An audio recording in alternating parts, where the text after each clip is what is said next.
Vikrant, over to you. Thank you Lakshmi. Greater వ్యాప్తంగా కూడా ఉదయం 7 గంటల నుంచి కూడా పోలింగ్ ప్రశాంతంగా జరుగుతుంది. అయితే ముఖ్యంగా సౌత్ జోన్ విషయానికి వచ్చినట్లయితే ఇక్కడ మొత్తం 33 డివిజన్లు ఉన్నాయి. ఇక్కడ అయితే మొత్తం ఒక గ్రేటర్ వ్యాప్తంగా చూసుకున్నట్లయితే ముఖ్యంగా ఓల్డ్ సిటీ సమస్యాత్మకంగా చెప్పుకోవచ్చు. అయితే ముఖ్యంగా ఈ పోలింగ్ స్టేషన్లు వచ్చినట్లయితే 1080 పోలింగ్ స్టేషన్లు ఉన్నాయి. దీంట్లో ముఖ్యంగా 130 సమస్యాత్మకంగా ఉన్నాయి. దీంట్లో తీవ్రంగా 7 సమస్యాత్మకంగా గుర్తించారు.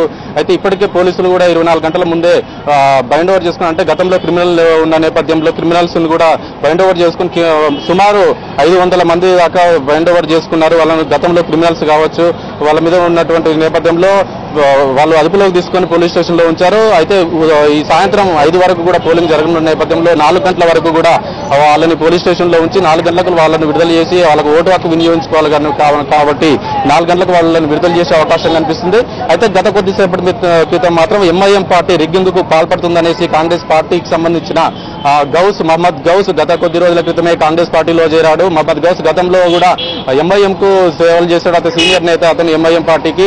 అతను గత కొద్ది రోజుల క్రితమే గాంధీ భవన్ లో కాంగ్రెస్ పార్టీలో చేరాడు. అయితే అతను ప్రజెంట్ కంటెస్టెడ్ కార్పొరేటర్ కూడా అతను ప్రయత్నిస్తున్నాడు. అయితే మహమ్మద్ గౌస్ తో పాటు పాషా ఖాద్రి ఎవరైతే ప్రజెంట్ చార్మినార్ ఎమ్మెల్యే ఉన్నారో అతను ఇరు వర్గాలు కూడా గత కొద్దిసేపటి ఎదురు కావడంతో ఇద్దరు కూడా దూషించుకున్నారు. ఇరు వర్గాలు కూడా వాళ్ళని అదుపులోకి తీసుకొని డీసీపీ సత్యనారాయణ ఆధ్వర్యంలో అదుపులోకి తీసుకుని చార్మినార్ పోలీస్ స్టేషన్ లో ఉంచారు. అయితే ప్రస్తుతం మనం విజువల్స్ లో కూడా ప్రస్తుతం మనం చార్మినార్ వద్ద ఉన్నాం. చార్మినార్ పోలీస్ స్టేషన్ లో వాళ్ళిద్దరు కూడా ఎవరైతే ప్రజెంట్ ఎంఐఎం ఎమ్మెల్యే అయినటువంటి కాశపతితో పాటు మహమ్మద్ గౌస్ కాంగ్రెస్ పార్టీ కార్పొరేట్ అభ్యర్థి, అదేవిధంగా గత కొద్ది రోజుల క్రితమే కాంగ్రెస్ పార్టీలో చేరినటువంటి గౌస్ ప్రస్తుతం పోలీస్ స్టేషన్ లో చార్మినార్ పోలీస్ స్టేషన్ ఉన్నారు. అయితే సాయంత్రం 5 గంటలకు ఎన్నిక పూర్తవుతున్న నేపథ్యంలో 5 గంటల తర్వాత, అంటే ఎలక్షన్ అయిపోయిన తర్వాతనే వాళ్ళని విడుదల చేసే అవకాశం మాత్రం కనిపిస్తుంది. ముఖ్యంగా ఇది ఒక పక్క ఇలా ఉంటే మాత్రం గత కొద్దిసేపటి క్రితమే ఓటర్లు గుర్తించారు. సల్మాన్ ఖాన్, ఏదైతే సినీ యాక్టర్ సల్మాన్ ఖాన్ ఉన్నాడో అతనికి పురాణపూర్లో గౌలీగూడ డివిజన్ లో సల్మాన్ ఖాన్ కు ఓటు ఉందని గుర్తించారు అతనికి. అయితే సల్మాన్ ఖాన్ యాక్టర్, అతను ముంబైకి సంబంధించిన వాడు. అతనికి అంటే అధికారుల తప్పిదం వల్ల ఇక్కడ సల్మాన్ ఖాన్ కు ఓటు గుర్తించారు. అయితే మొత్తానికి ఈ కాషా పాద్రి, మహమ్మద్ గౌస్ ఇరు వర్గాలను కూడా అదుపులోకి తీసుకున్నటువంటి పోలీస్ స్టేషన్ తరలించినటువంటి డీసీపీ సత్యనారాయణ మాత్రం ఇరు వర్గాలని ఘర్షణకు దిగడంతో అదుపులోకి తీసుకున్నామని సత్యనారాయణ వెల్లడించారు.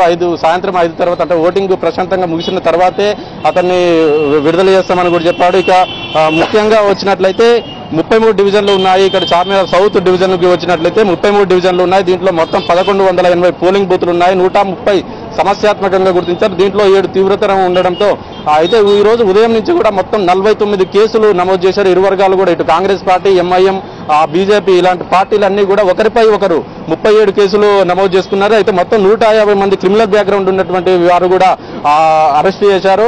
వీళ్ళందరినీ కూడా సాయంత్రం 4 గంటలకు విడుదల చేయనున్నారు. ఎన్నిక పోలింగ్ నేపథ్యంలో vote Lakshmi. Thank you Vikrant.